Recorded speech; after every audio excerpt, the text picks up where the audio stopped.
Kaya una ho sa lahat, nagpapasalamat ako sa Diyos for the opportunity to be back here in Tarlac.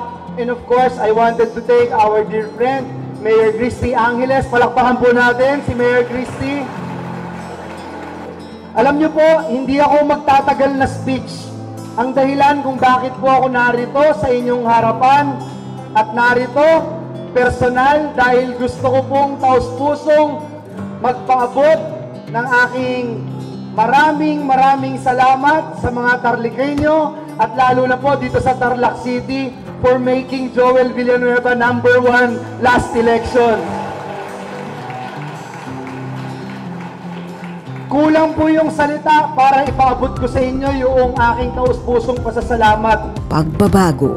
Pagbabago ng pamumuhay ng mga Pilipino sa pamamagitan ng trabaho, edukasyon, serbisyo, dignidad at asenso. Ito ang taimtim na adhikain ni Senator Joel Villanueva para sa kapwa, lalo na sa atin dito sa City of Tarlac. Sa kanyang mabuting puso, tayo ay napili bilang isa sa mga benepisyaryo ng suporta at pinansyal na ayuda na inilaan ni Mayor Christy Angeles sa mga proyektong may direktang pakinabang sa mga Tarlacenyo. Kabilang dito ang tulong pangkabuhayan at edukasyon sa mga nangangailangang Tarlacenyo sa pamamagitan ng Nego Cart sa 100 beneficiaries na nagkakahalaga ng 500,000 pesos. Tulong panghanap buhay sa ating disadvantaged o displaced workers na may 1,816 beneficiaries at nagkakahalaga ng 11,500,000 pesos sa kabuuan.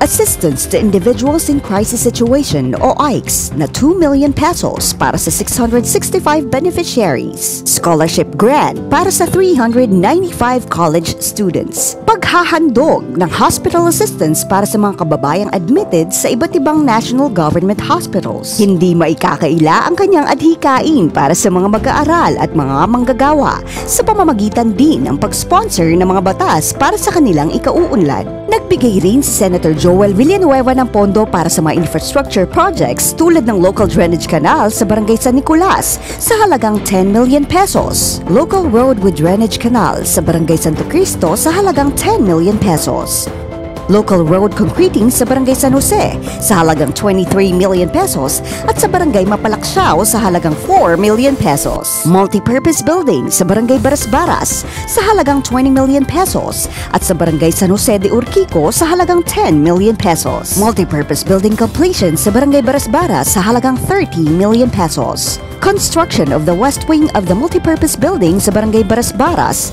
sa halagang 100 million pesos. Road concreting with drainage system sa Tarlac City Gymnatorium sa halagang 98 million pesos. Tarlac City General Hospital construction sa halagang 100 million pesos. Tunay na napakalaki ng serbisyo at suporta ni Senator Joel Villanueva sa ating syudad. Kakibat nito ang pag-angat ng antas ng pamumuhay ng mga Tarlacenyo ng may dignidad tungo sa tunay na pag-asenso.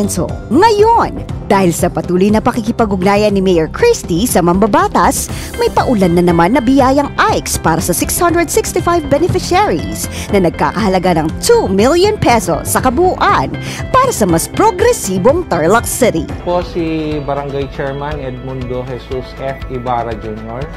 ng Barangay Santo Cristo. Ako po ay nagpapasalamat kay Senator Joel Villanueva sa kanyang suporta at donasyon para maisagawa ang ni-request naming project sa city na upgrading of road at drainage canal of Juan Luna, Barangay Santo Cristo, Tarlac City. Maraming salamat po, Senator Joel Villanueva. Ako po ang barangay captain ng Barangay San Jose, Tarlac City, Mario A. Bagtas. Ako po'y nagpapasalamat, kami po'y nagpapasalamat sa ating buting Senator Joel Villanueva na nagbigay ng concreting road sa lateral A and B ng National Irrigation sa aming barangay. At sa aming buting mayora na si Christy Angeles, nagpapasalamat din po ako sa kanyang pagtulong sa paghingi ng proyektong ito. Marami pong salamat, Senator Joel Villanueva. Thank you po. I think the more important right now is talk about the issues besetting our country. We are not in a normal situation right now. We are still struggling. Our economy is down.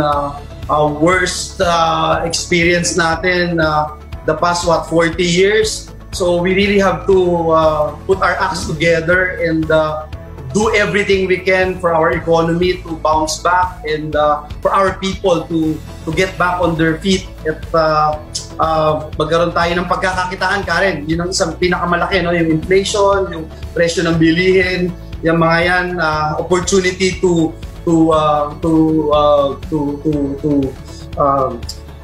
increase yung livelihood programs natin because that is the most pressing issue right now. Mula po kay Mayor Christy at sa lahat ng Tarlakenyo, maraming salamat po sa maalab na suporta, Senator Joel Villanueva.